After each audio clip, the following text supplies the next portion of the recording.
In France, the time from March 1793 to July 1794 was known as the Reign of Terror, as extremists like Robespierre attempted to seize and maintain control of the revolution.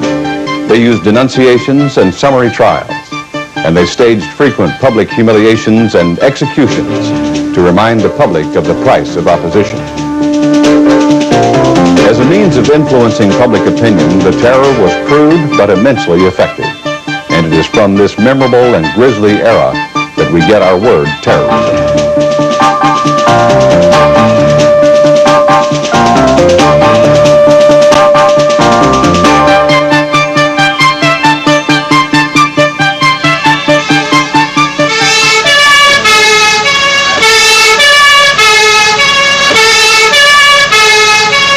Tense Parisians went about their business today after police announced that they had found still another bomb, this time in police headquarters.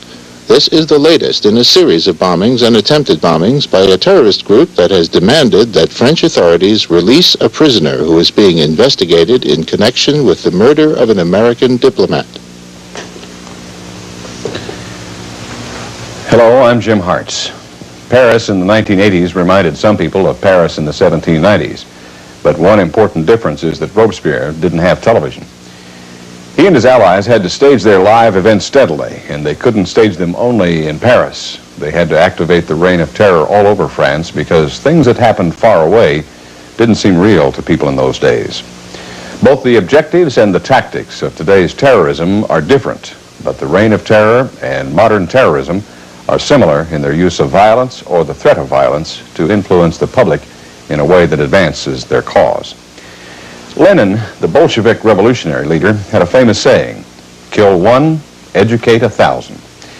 With today's media, a single terrorist action can be seen in homes throughout the Western world by dinner time the same day. So today we could update Lenin's dictum and say, one bomb educates millions. This is one of America's most respected newspapers.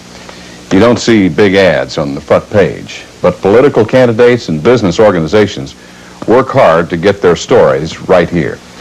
If you're doing press relations for somebody, there are certain things that you try to achieve for your employer by getting into the news. Showing up on television or newspapers seems to confer a kind of importance on people, regardless of the reason for the report. Even bad news can be good. If someone accuses you of something or criticizes your position gains recognition, and that can be better than being unknown. So, how do you get into the news? Well, if you're legitimate, the standard thing is to issue a news release. It has to announce something that's news, like the opening of a hotel or the launching of a satellite. It can be a report on a speech by the issuing organization's president. Another way to get into the news is stage an event. If you're a new hotel and you have a gala grand opening with celebrities and searchlights, the TV cameras will be there. When the circus marches elephants down the street, they get a lot of free publicity. If you're an organization that has a difficult time getting public recognition for its agenda, you can conduct a protest march.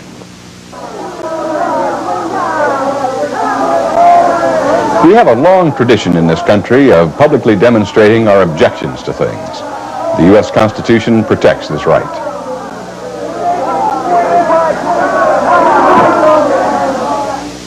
Protest becomes terrorism when violence or the threat of violence is used to influence opinion.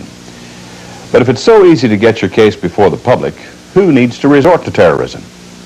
What if you don't have enough people on your side to stage a public event to get media attention? What if you're arguing that the legal system, the democratic process, is a fraud? If you believe the system is controlled by your enemies, or if you believe that the news media are purposely denying coverage to your concerns. What if your objective is to force the government to break its own laws by releasing prisoners who have been convicted of breaking widely accepted laws? What if your objective is to show that the government is weak or incompetent and that it's unable to protect its citizens or enforce its laws?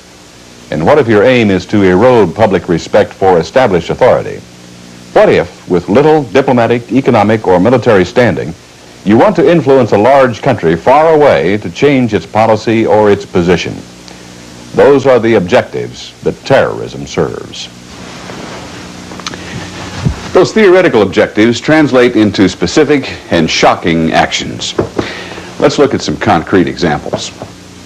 The United Freedom Front in New York bombs a corporation's building. Then they issue a press release. Before the bombing, a press release about capitalist exploitation of the proletariat or the crimes of imperialist America would have been discarded as the publication of the lunatic fringe.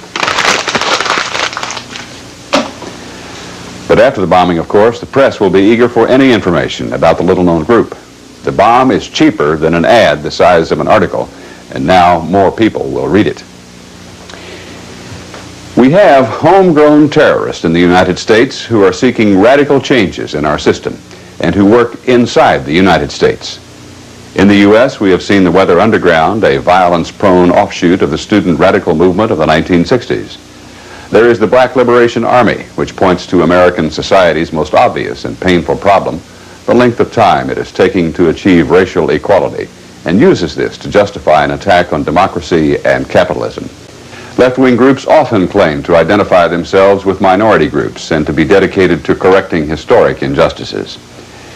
At the other extreme, right-wing fanatics often act out of a belief that our government persecutes the majority.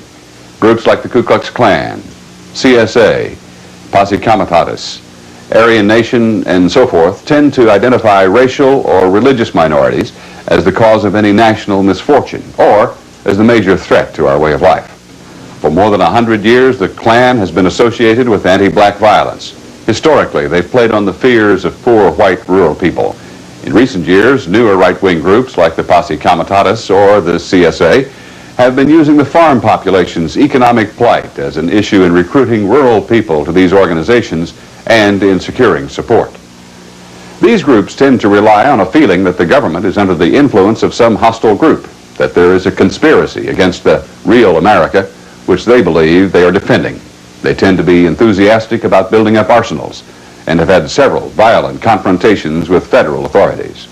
In Europe, most recent terrorist activity has been by left-wing groups. In West Germany, the Red Army faction is a descendant of an earlier terrorist group, the Baader-Meinhof gang. The RAF opposes capitalism, NATO, and the U.S. presence in Germany. Their most active period was in 1977, when they kidnapped a German industrialist, Hans Martin Schleyer. They demanded the release of 11 prisoners, some of whom were locked up for murdering a U.S. serviceman. The German government did not release the prisoners. In the meantime, a Lufthansa flight was hijacked by a Lebanese group claiming ties with the RAF kidnappers. In Mogadishu, Somalia, German commandos carried out a successful raid on the plane. They overpowered the hijackers, and the passengers were released. In Germany, the terrorist response was to murder Schleyer, the remaining hostage. In the face of the collapsing position, the terrorists in prison attempted suicide, and 3 of them succeeded. It's a small group. Some of their most important members are in jail, so they kidnap a prominent capitalist and demand the release of their comrades. They're trying to influence their own government, one of the most stable of the Western democracies, to release criminals who have been convicted under due process of law. In Northern Ireland, the Provisional Irish Republican Army advocates the withdrawal of British authority from predominantly Protestant Northern Ireland and unification with the predominantly Catholic Irish Republic. Even though the PIRA identifies with the Irish Republic and attacks British forces, its concerns and most of its support are local, and its people are local. It has sought financial support and arms abroad, but its agenda is a local one, based on the nationalist aspirations of the Catholic minority of Northern Ireland. The PIRA provides a good illustration of how a terrorist organization works.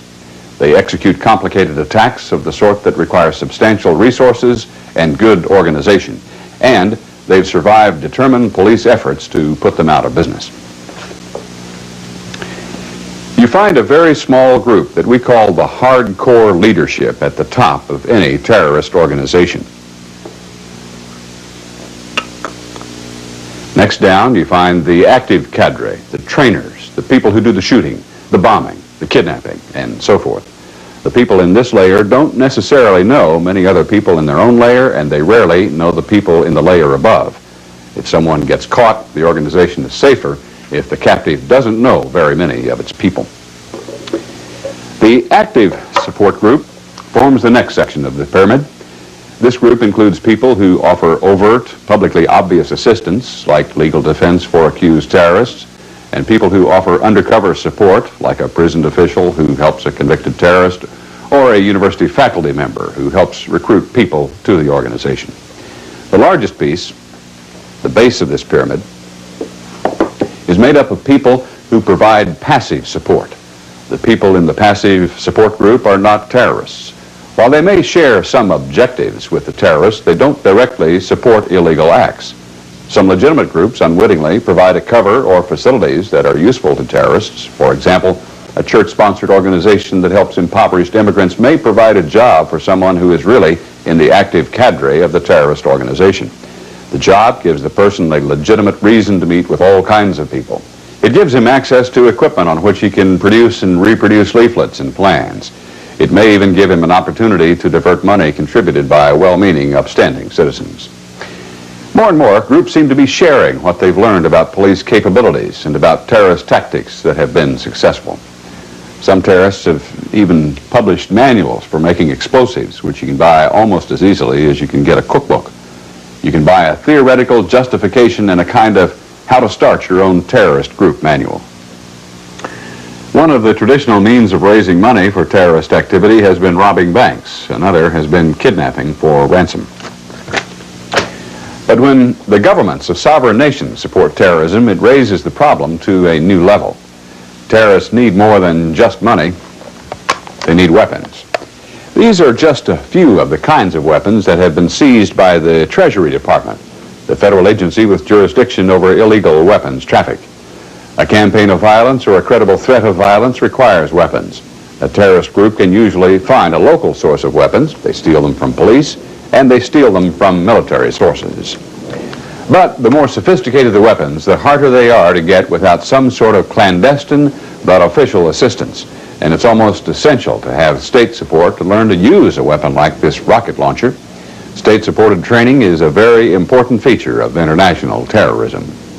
An extreme example of an incident that required state support is the truck bomb that demolished the Marine barracks in Beirut.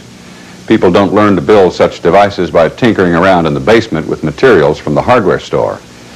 This level of sophistication, this quantity of explosive material, requires state support. When there is state support, there's an obvious opening for state direction.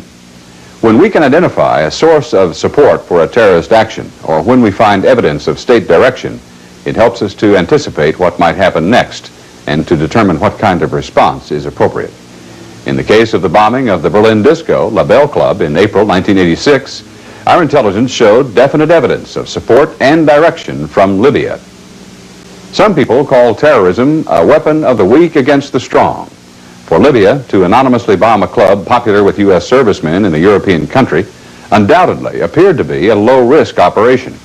Of course, they didn't expect to get caught. Let's look at the relationship between risk, the level of or intensity of violence, and the probability of occurrence in terrorism.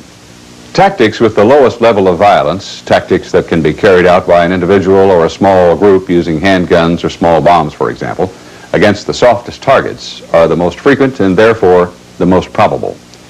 An attack on a hard target with high-level violence takes professional organization and sophisticated resources. It involves more risk to the perpetrator, so fortunately, it is the least likely. What can we do to protect ourselves? The first thing is to get past the idea that terrorism is crazy and utterly unpredictable. Even though terrorism exploits the element of surprise, it is to some extent both understandable and predictable. It's important to get a grasp on just how terrorism works. To begin with, the dynamics of terrorism are expressed in a three-sided relationship. We're accustomed to thinking of the conflict between the government with its police and military forces on one side and the terrorists on the other. But it's useful to remember that this is an equilateral triangle. A key role is played by the victim, who is generally an individual or a small group. The terrorist attack is not directly on the government, but on a victim. Even when military or police forces are attacked, the importance of the victim is symbolic, not strategic. Against the victim, the terrorist uses violence or the threat of violence. The victims and the broader public respond to the terrorists with fear. In a hijacking, the hijacked passengers are the victims, and naturally they are frightened. But so is everybody who is about to board other planes. I am afraid for the people that are still on the plane. When we was in Algeria, the bombs were being put on the plane and wired. That's when you sit and talk to your son how great he loves you and how much you love him. The terrorist demands are not made of the victims, but of the government. When this is effective, it is because of the relationship between the victims and the government. I beg you, Mr. President, I am terrified. I want him home, and I would like you to do it now. When threatened this way, the victim's relationship with their government is one of dependence. And an essential part of any government's reason for being is the protection that it offers its citizens. Force, or the threat of force, is the government's means of influencing terrorist behavior towards their victims and of deterring incidents. There is a fourth party without which the terrorist dynamic would not work: the news media. Media coverage makes the victim's fear widely known, and it causes that fear to assume a very large influence on the government. Media coverage makes even the most far-fetched demands seem serious to the victims, or by extension, to the public. When West German commandos secured the release of passengers from the hijacked Lufthansa airliner, the media made it a triumph against terrorism. The Red Army faction suffered a setback in the public's estimation of its power. In contrast, when an Egyptian counterforce action against the hijackers of Egypt Air Flight 648 in 1985 resulted in the death of nearly 60 people, media coverage made it appear to be a test of the government's competence and its legitimacy. Media coverage of counterforce measures, especially when they don't succeed with surgical efficiency, can make the government's use of counterforce seem to be an overreaction. In the Egypt Air case, the terrorist agenda within the Arab world was served by making the Egyptian government seem both incompetent and disloyal to the Palestinian cause. Media coverage of terrorist incidents is critical to their impact on public opinion. But there's another way that media coverage serves the terrorists. Detailed reports of incidents enable groups to learn from the mistakes of other groups and to develop more efficient tactics. For example, in 1979, terrorists attempted to ambush General Haig with a culvert bomb and failed only because their timing was off by a few seconds. The general's car was unharmed, but the follow-up car was severely damaged. The general got out of his car to check up on the guards in the damaged car. The attackers were unprepared for this second opportunity. Instead of shooting the general, they ran away. Following that attack, when intelligence predicted an attack on General Croson, the German police requested that he use an armored car. To the terrorists, that was predictable, and they equipped themselves with a grenade launcher, which is capable of overpowering armor. But they also prepared a follow-up attack with small arms should the primary tactic fail. The triangle diagram is useful in understanding the three-way relationship that is the basis of every terrorist action. It can, however, leave the impression that the government is limited to very high-risk counterforce measures in responding to terrorism, and that the advantages all lie with the terrorists, and that's not entirely accurate.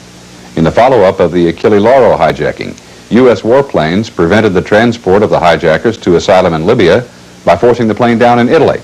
That is an example of using superior intelligence, communications, and sophisticated military aircraft to capture terrorists. Now, let's quickly go through the basic tactics that terrorists have been using. The tactic of choice, the tactic most frequently used, is bombing. PIRA bombs in London or Lebanese bombs in Paris keep the terrorist issues before the public and keep the public frightened. Part of their effectiveness comes from their being so impersonal. To the competent perpetrator, the risk is not very great. The terrorist can place a bomb and be far away when it goes off. Remember, low risk means high probability. Ambush is a demanding tactic. It requires a coordinated team, careful preliminary surveillance. It requires vehicles. The attack on General Croson revealed evidence of careful surveillance, a military weapon, and a well-trained marksman. Ambush most commonly involves attacking someone who is traveling by car. In many respects, assassination is the simplest terrorist tactic. Unfortunately, this helps explain why it is also so common. Assassination is killing in a sudden and surprise attack. An instructive pair of assassination incidents began with the attempt on Christian Chapman, the charge d'affaires at our embassy in Paris, who was attacked by a lone gunman in the street near Chapman's apartment. Chapman realized he was in danger, and he ducked behind a car, and the gunman missed him. A couple of months later, Lieutenant Colonel Charles Ray, the assistant military attaché at the embassy, was shot and killed by the same gun near his apartment. Neither of these men had armored cars or bodyguards. Neither was particularly prominent, but they were people who worked at the American embassy and lived and moved freely among the French population. It is a reminder that assassination is a tactic that can be directed at people who aren't particularly prominent. It's a low-risk proposition for the terrorist group. It usually exposes only one person, and not for very long. It doesn't require complicated equipment. Assassination is sudden and brutal, and for these reasons it can be very effective in undermining morale among groups that may feel targeted. One of the tactics most familiar to television viewers is aircraft hijacking or skyjacking. From beginning to end, a skyjacking gets full media attention, and the demands made by hijackers are billboarded to the world. If an American plane leaving a Greek airport is attacked by Palestinian terrorists based in Lebanon, who demand that the plane be taken to Libya or Iran, and they say that unless Kuwait releases some prisoners, they will kill the passengers, you have a thoroughly international incident on your hands. All these countries have a direct interest in the hijacking, and besides them, the government of the home country of every passenger on the plane, and every nation that has identified with the cause of the Palestinians, or that might be called on to offer asylum to the hostages. That's a lot of countries to consider in trying to negotiate a solution. A lot of countries that already have tense relations.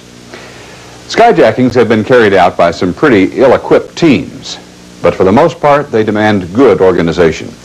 It's a high-risk and high-profile operation. A skyjacking incident exposes the active cadre while it's going on and usually involves a request for safe conduct or asylum, which puts at least one government in the position of helping the terrorists.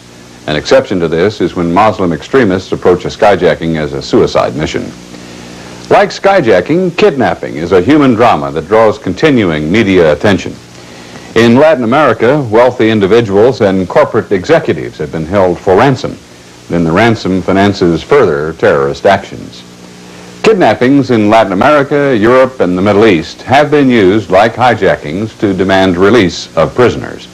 A successful kidnapping operation is very demanding on the organization that carries it out. But if a terrorist group is well organized, a kidnapping can be a fairly safe tactic for them. Their chances of getting caught or killed are not very great.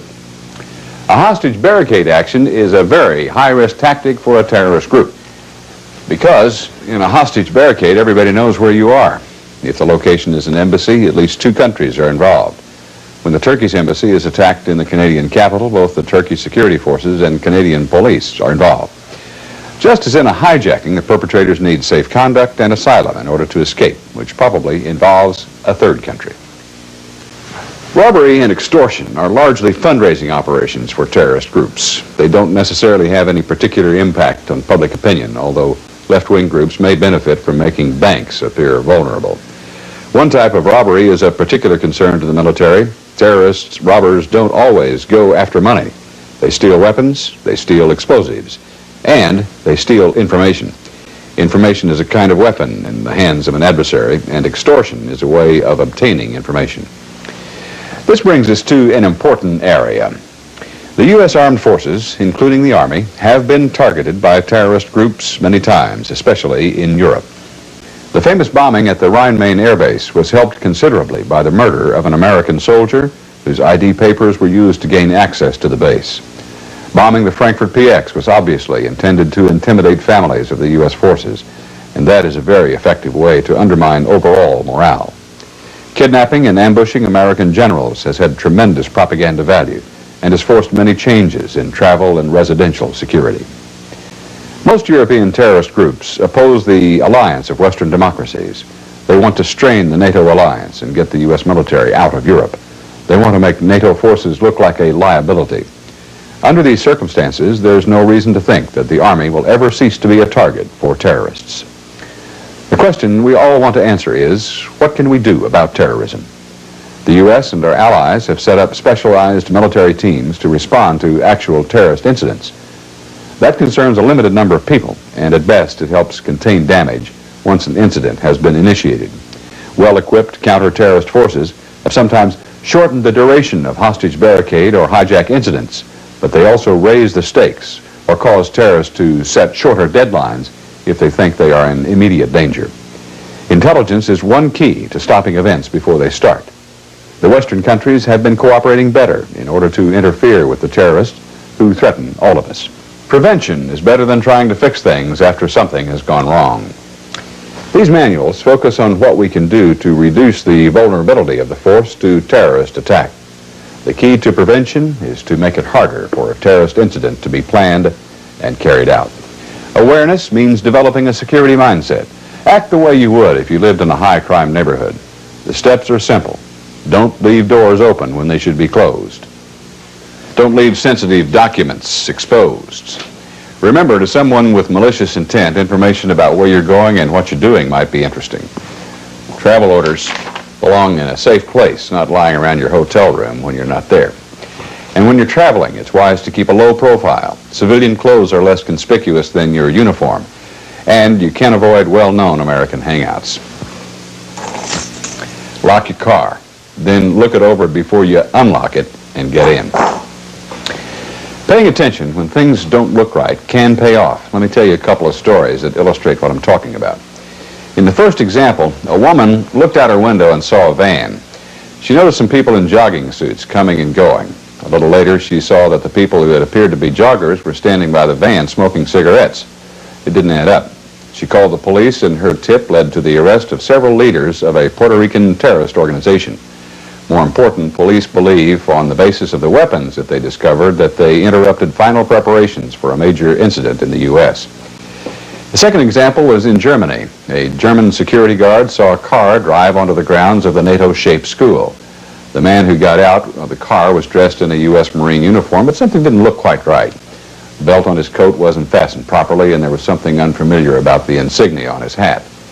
The guard continued to pay attention, and he saw the man walk off the grounds. That the man had driven up to the school and then left on foot was the final tip. The guard called the bomb squad. The car contained 55 pounds of dynamite, 3 butane cylinders, and bolts in a plastic pipe. In each case, a single alert individual interrupted a chain of events that might otherwise have led to injuries, deaths, property damage, and the impact on public opinion that terrorists seek. Most attacks are preceded by surveillance or by reconnaissance visits. Everybody has eyes and ears that can extend the reach of the security forces. For an intruder to be checked out by someone who works there shows him or her that they have been noticed and that access to the facility is not necessarily simple. An out-of-place object, like an abandoned briefcase, can be ignored or somebody can respond. We can have the greatest impact with a consistent application of simple steps. We've said that most terrorist actions are cheap for their sponsors. We want to introduce some inflation, to raise the price to them. There's a role in this for every member of the armed forces, for their families, and for civilian employees. The first step in countering terrorism is recognizing that it is a real threat. Your vulnerability goes up and down depending on where you are and what's going on. Your level of alertness can be flexible in response to these changing circumstances. From beginning to end, the key is awareness. With awareness, you can make a difference to the safety of the armed forces and yourself.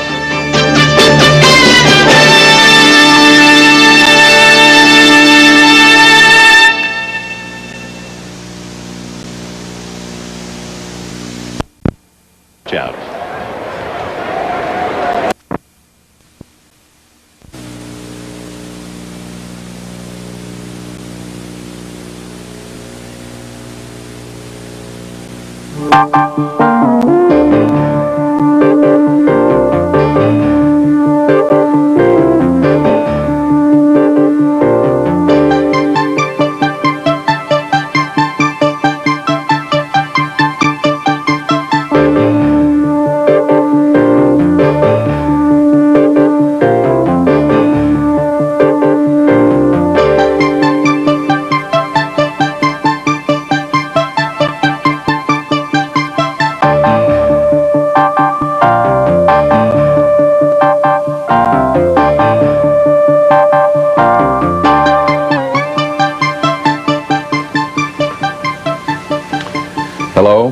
hearts. You know, for the last decade or so, we've seen hundreds of stories in the newspapers and on television about terrorism attacks. The United States and other Western democracies have been targeted in most of these terrorist incidents. We've seen terrorist actions in the United States, in Latin America, in Europe, and in the Middle East. There have been skyjackings, bombings, assassinations, hostage barricade incidents, and kidnappings. There's no end in sight for terrorist activity, and unfortunately, because a conventional military response is usually not practical, people often think there is nothing we can do. Terrorism, as we understand it today, only seems to be wild and unpredictable. However, most terrorists act in ways that are goal-oriented and that can, to one degree or another, be predicted. As a way of helping to understand what we can do, we are going to take a systematic look at the trends in terrorist events through roughly the past decade. We'll look at the evolution in the tactics that they use, who they attack, and the kind of devices that they use. We're going to look at the kinds of people who become involved in terrorism and the causes they seek to advance through their actions. We will look at the development of terrorist groups' organizational systems, their leadership, and their support. And finally, we'll look at our own changing ability to respond to the terrorist challenge. Bombing has been and remains the most frequently used tactic. Bombs are used against facilities, and they can be used with horrible effectiveness against people. Let's look at the car bomb. During the past decade, we've seen a dramatic evolution in the car bomb. The car is useful because it conceals and transports a substantial quantity of explosive material. At Rhine-Main Air Base in Frankfurt, a car loaded with explosives was driven onto the base using stolen military ID. The explosion killed 2 people and did hundreds of thousands of dollars of damage to surrounding cars and buildings. Other kinds of bombs have been important and other schemes for delivering them. But insofar as there has been a trend, it is to larger and larger vehicle bombs. From the Rhine-Main case, with explosives packed into propane cylinders and delivered in a small Volkswagen, we move to the other extreme. This building housed the Marines who were serving in the multinational peacekeeping force in Beirut, along with French and Italian troops. With a truck loaded with gas-enhanced plastic explosives, terrorists leveled the concrete building, killing 241 Marines. Analysts said later that even if the truck had been stopped more than 100 feet from the building, it would have caused severe damage to the building and would have resulted in injuries and loss of life within the building. This is high technology of the most professional sort. For a long time, the car bomb was the tactic of choice in the Middle East. But recently, kidnapping has emerged as a frequently employed tactic against Western targets. Political conflict and civil disorder in the Middle East have made it possible for groups to seize and hold hostages for long periods without much threat of challenge from civil authorities. Islamic radicals in the Middle East have targeted Americans as well as Western Europeans in Beirut and elsewhere. In Europe, we can see a change from the 1970s when left-wing terrorists kidnapped and sometimes killed local business and political leaders, to the targeting of NATO officials and U.S. military figures. We've had vehicle attacks against General Alexander Haig in Belgium and against General Frederick Croson in Germany. And General James Dozier was kidnapped by the Red Brigades in Italy. Targeting U.S. and NATO officials can be considered a significant trend. But as far as the kidnapping tactic goes, the Italian police success in freeing General Dozier in 1982 illustrates how risky a kidnapping can be for the perpetrators where effective civil authority and efficient police are in place. Insurgent groups in Latin America have continued to use kidnapping either to collect ransom from international corporations or to secure concessions from the civil authorities. Some analysts associate kidnapping with the first stage of an insurgency effort. Media exploitation is a common feature of terrorist actions. One tactic that has a special connection to the age of television is aircraft hijacking. In the 1960s, homesick refugees from Castro's Cuban Revolution commandeered commercial airplanes and demanded to be taken to Havana. The Cuban government welcomed them and took advantage of the publicity. The Cuban skyjackings illustrated how vulnerable commercial airliners were to armed takeover. They also showed the importance of safe conduct or asylum granted by the government where the plane puts down. When Castro began treating skyjackers as criminals, skyjackings to Cuba practically stopped. In the 1980s, turmoil in the Middle East provided the motive and the opportunity for some dramatic skyjackings. When Islamic extremists took control of a TWA airliner bound from Athens to Rome, a world audience kept up with the unfolding events.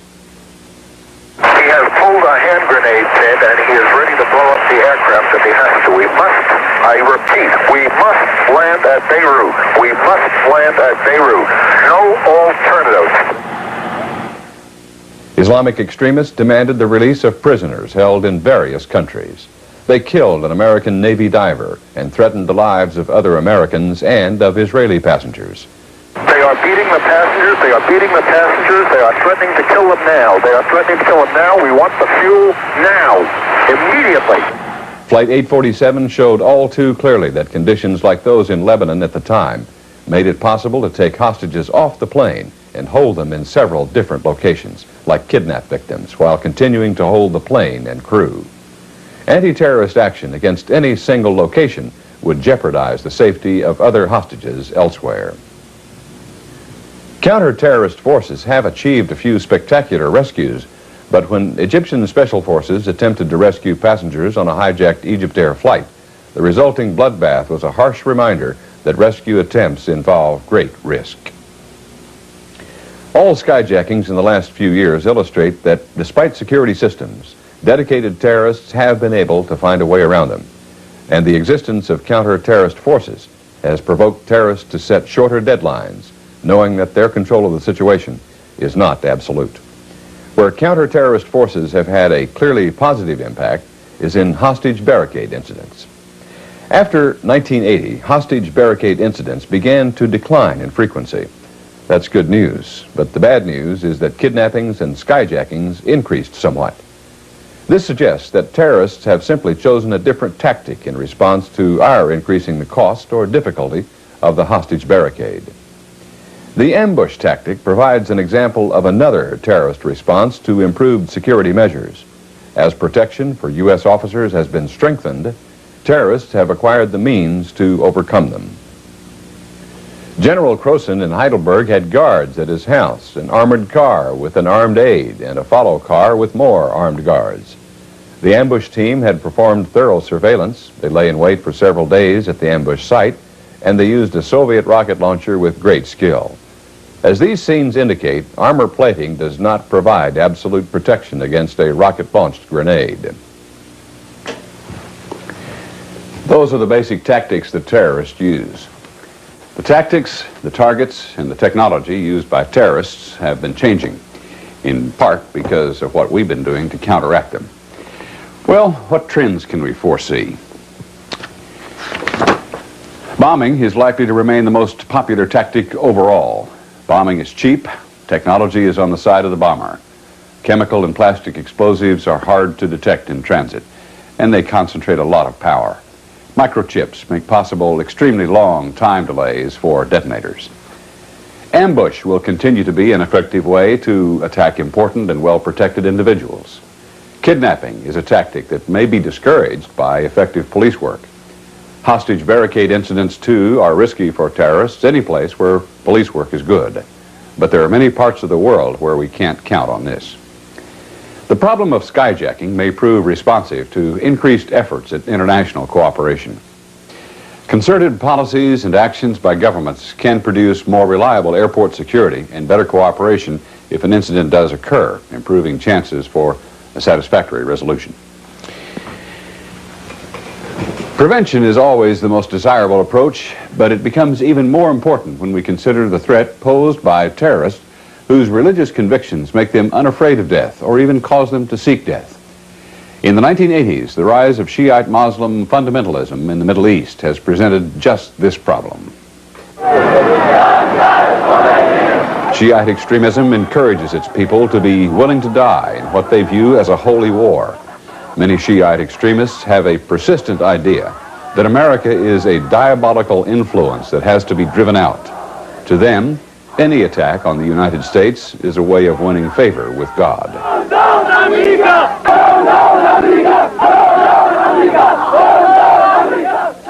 There's no reason to expect the U.S. will cease to be targeted by terrorist groups. We are a large and influential nation. A successful attack on any symbol of our power confers a degree of importance on the attacking organization, no matter how small it is. Well, what about terrorism at home in the United States? Do we have anything to worry about here? We tend to think about domestic terrorism as a problem of the late 60s and early 70s, and to some extent that's true. The civil rights movement and the protests against the Vietnam War, which were legal, constitutionally protected protest movements, spun off some fringe groups that engaged in domestic terrorism. Some of these activities have continued, but domestic left-wing extremism today seems more related to international agendas. For example, corporate offices have been bombed by terrorists who say they are protesting the corporation's roles in South Africa. Puerto Rican nationalist groups have been active both within Puerto Rico and the continental United States. Some of them are in contact with anti-American groups in Latin America. A domestic problem that seems to have grown more serious comes from right-wing groups. These include tax resistance organizations that target government officials and any police other than county sheriffs, racial supremacy groups who target minority group members, and groups that combine elements of both these tendencies. Many of these groups tend to have a fascination with explosives and firearms. This house contained an arsenal belonging to a group called The Order. The arsenal exploded during a shootout between the group's founder and the FBI. Right-wing groups sometimes seem to welcome confrontation with the police, and officers have been killed trying to make arrests. In the United States, we value freedom of movement, freedom from search and seizure, and freedom to espouse unpopular ideas. This freedom and the openness of our political process have meant that terrorist activity in this country has never gained a broad base of support. People often raise questions about the potential for superviolence. Our economy relies on lots of things that carry hazards. There is a potential for terrorist actions with very large-scale casualties. But several analysts have suggested that large-scale casualties are not consistent with terrorist objectives, that they would provoke public outrage and they would justify severe retaliatory measures. What kind of people become terrorists? True terrorists usually have some political, religious, or ideological motives. They really believe that capitalism is evil or that the United States represents the forces of evil. They may seek a national homeland. They may be starting a genuine revolution. They have a crusading spirit. They want to get wider attention or respect for their ideas. Some terrorists might be obsessed, might have a distorted view of their grievances and how to resolve them. If we dismiss them as crazies, it can lead us to think of terrorists' actions as unpredictable or purposeless, and that isn't true. Most terrorists serve identifiable causes and pursue their objectives systematically. Most terrorists belong to groups that have identifiable agendas. And in the last decade, we've seen a trend toward linkages between groups and across national boundaries. After the Rhine-Main air base bombing, the German Red Army faction and the French group Direct Action claimed to have cooperated in the attack. Both groups share an anti-NATO, anti-capitalist, anti-democratic agenda. Police analysts believe that the Red Army faction actually carried out the attack, but that the French group cooperated by furnishing safe houses and possibly some intelligence. The attack on La Belle Club, the bar in Berlin that was a popular spot with American soldiers, and the series of bombings by Lebanese terrorists in Paris in the fall of 1986 illustrate two other developments: state-supported terrorism and state-directed terrorism. Libya has often been identified as a supporter with money, materiel, training, or asylum, but the La Belle Club bombing in Berlin was directed by Libya. In Paris, the bombings appeared to have been carried out by a Lebanese group that was seeking the release of George Abdullah, a Lebanese Christian who was in a French jail awaiting trial in connection with the assassination of U.S. Lieutenant Colonel Charles Ray. The Lebanese armed revolutionary faction has some connection with the Popular Front for the Liberation of Palestine, which receives support from sovereign states in the Arab world. The truck bomb used against the Marine barracks in Lebanon could not have been assembled by a group without both state support and the cover of civil turmoil. The technology was sophisticated and the materiel was not homemade. Furthermore, it was such a quantity that it would be very difficult to smuggle across a secure border or assemble in a nation with any degree of civil order and effective police forces. State support can take the form of providing weapons or explosives that can be transported through diplomatic channels in clear violation of internationally accepted practice. State support can include furnishing intelligence to terrorists. Another obvious form of support is money. Some small countries that are not particularly strong have tremendous oil revenues and have used that money to support terrorist actions elsewhere. Money now can buy the services of the terrorist who operates as a professional, bargaining for training and for support from various sponsors. When the sponsor is a state, the sponsor can arrange for an attack that injures the United States without undertaking an open act of war. It can be difficult to pinpoint responsibility for that attack. Cooperation between states is one key to defeating state-supported terrorism. After the attack on the nightclub in Berlin, the U.S. government presented clear, intelligence-based evidence of support and direction from Libya and other evidence indicating Libyan abuse of diplomatic privileges in European capitals. The response was a greater degree of cooperation among the Western democracies in opposing terrorism. Each country is understandably sensitive about its intelligence resources, and it's not simple for even the friendliest nations to cooperate in this area. But recognition of a common threat has been a strong incentive for police to cooperate. To help us deal with the question of what we can do about terrorism, we gathered in the studio a panel of people with special backgrounds in understanding and responding to terrorism. We have three experts on our subject today. Welcome, gentlemen. Oliver Revelle is FBI Executive Assistant Director for Investigations. Since 1985, Mr. Revelle has been the Director's Principal Deputy for Investigative, Counterterrorist, and Intelligence Activities. He serves on the National Security Council's Terrorist Crisis Management Committee. James Stenson is a Terrorism and Unconventional Warfare Specialist. Jim is knowledgeable about the Army's counterterrorism work and has been a frequent lecturer at the Command and General Staff College at Fort Leavenworth and at a seminar program for senior officers at Fort McClellan. During his military service, he was a team member of the U.S. Army Special Forces Airborne. Our third guest is David Dixon. Early in 1987, Mr. Dixon retired as Deputy Commander of New Scotland Yard's Anti-Terrorist Branch. He was directly involved in investigations of several major incidents, including the siege at the Libyan embassy in London, the IRA bombing in Brighton, and the attempt to bomb an El Al airliner. Since retiring, Mr. Dixon has been lecturing and consulting on terrorism and terrorism-related security to government agencies and corporations. I'd like to begin with a sort of a general question for everybody. I think there's a perception among a lot of people, both civilians and in the armed forces, that here we are, the United States, perhaps the most powerful military country in the world, and the United Kingdom with similar forces. Why is it that we can't stop this terrorism problem that seems to be only perhaps a few hundred people in the world? And if that is not true, are we making progress in controlling it? Buck, would you like to begin? Well, Jim, I think we are making progress. I think the most dramatic progress has been on the domestic scene, where we have largely diminished the acts of terrorists to virtually zero. Doesn't mean that it cannot reoccur.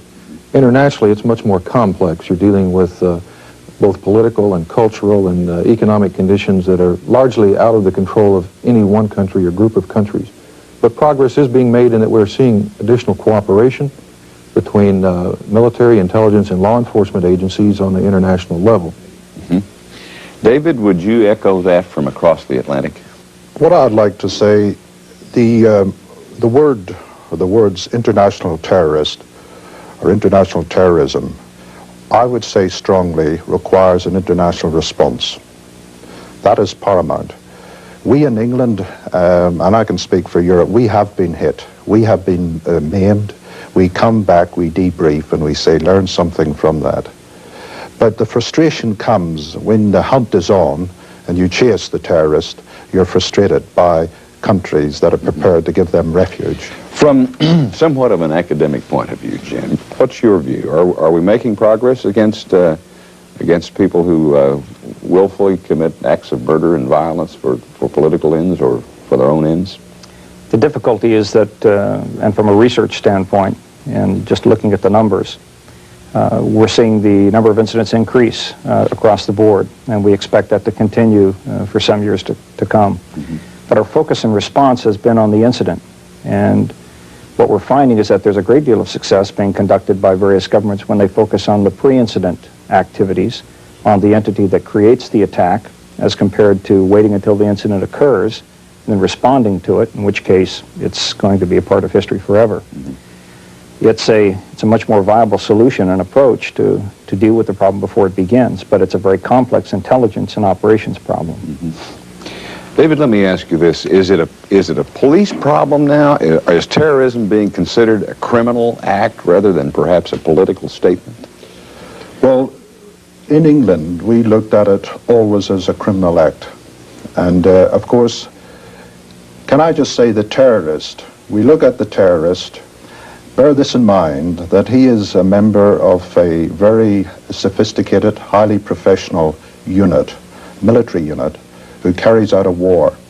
And in Europe, and no doubt in other parts of the world, what do we put up against this man? We put up against him the domestic police force. That is a tall order. Certainly in England, where we were unarmed, and we saw fit, certainly around about the 1970s, to put together an anti-terrorist branch, or squad, to deal with the terrorists who was coming in. They came in the form of the Irish, and the Arabs, and Sikhs. And we took them on, and we feel very much that we're beating them at their own game. What it's required is that police organizations have to expand in the area of intelligence and operations to where they start to take on a similar type of tactical approach from collection and analysis as military organizations. And the military organizations, on the other hand, have to become more like police organizations, because the groups that we see operating worldwide operate in the shadows, in the cracks, and it makes it a very complex investigation, very long term. Buck, let me ask you to elaborate a little bit on what the FBI has been able to do in recent years. I think it probably is the general impression that the FBI is a domestic investigative and police organization, but now you're saying that you have the power to move into the international arena. Would you define what the FBI's role is now specifically? What can you do, and with whom can you cooperate? All right. Well, we cooperate through a number of different apparatus. The Interpol, International Criminal Police Organization, through other groups such as the Trevi Organization and amongst the European common market countries. What we can do is conduct investigations worldwide against acts that are committed against American citizens by terrorist groups. If we can identify those who have committed the acts, we can bring charges in the United States.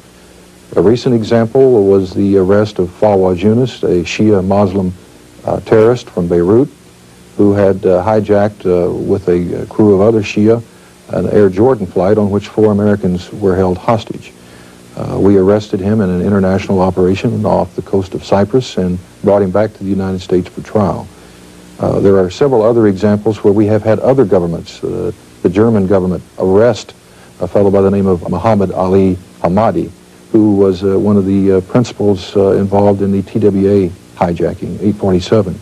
They arrested him on the basis of our investigation and our charges. Together, law enforcement agencies are learning to work in this arena. We've worked with the British police, Scotland Yard, and British authorities for years on dealing with Irish terrorists. In that regard, I think we are doing exactly what Jim said. We are looking at the organization, we're looking at the trends and the methods of operation to preempt and interdict their activities rather than just wait for them to occur. We've said that there's a sort of a growing professionalism and sophistication among terrorist groups. Are we dealing now with a different sort of terrorist, perhaps not a fanatic, perhaps not an ideologue, but a true professional hitman, so to speak? David, from the point of view of the United Kingdom?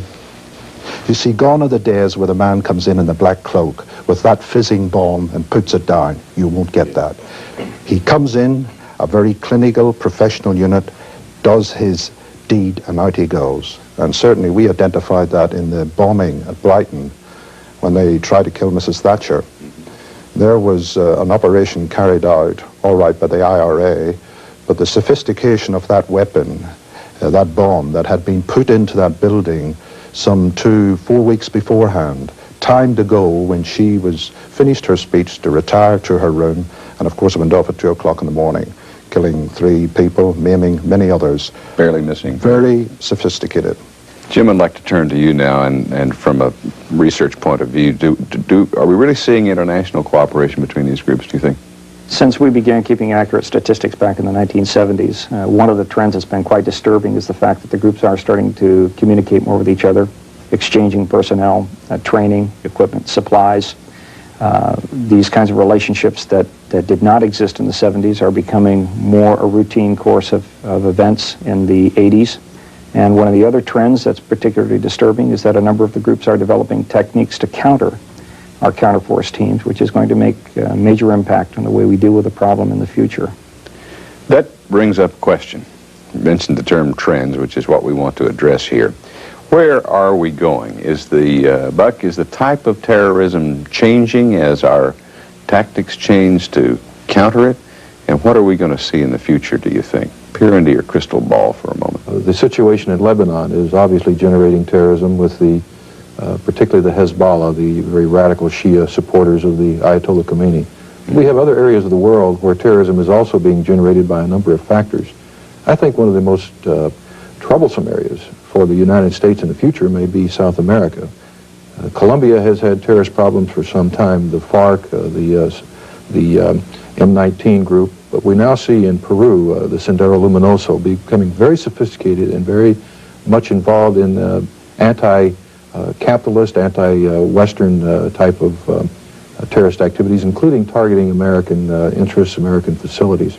Terrorism is not going to go away. It is a very successful tactic, and virtually no type of crime leaves us. We may control it, we may contain it, if we put our minds and efforts to it, but we do not dissolve the ongoing activities. So I think our primary purpose is to make sure that those that are potential targets are educated and informed and trained, and that we have concerted action and cooperative international response to control and contain it to the greatest degree possible. David, I'm going to give Scotland Yard the last word here. Well, what Buck has said, I agree. The terrorist, he has generally got the trump card. He can call the tune. And I always remember just after the Brighton bomb again, we were right in the midst of the investigation, and we got a message from the terrorist group, from the IRA. And they said, and they're very operative words these, they said, you have to be successful all the time. We only have to be successful once. Thank you, gentlemen. You will notice that no one here has projected a trend toward fewer incidents or to a diminished importance of terrorism as a form of conflict. So long as it is a threat, we will need to be vigorous in monitoring the trends, in working to intervene and prevent incidents, in reducing the vulnerability of the force, and in having the right resources at hand when incidents do occur. Thank you. Just great.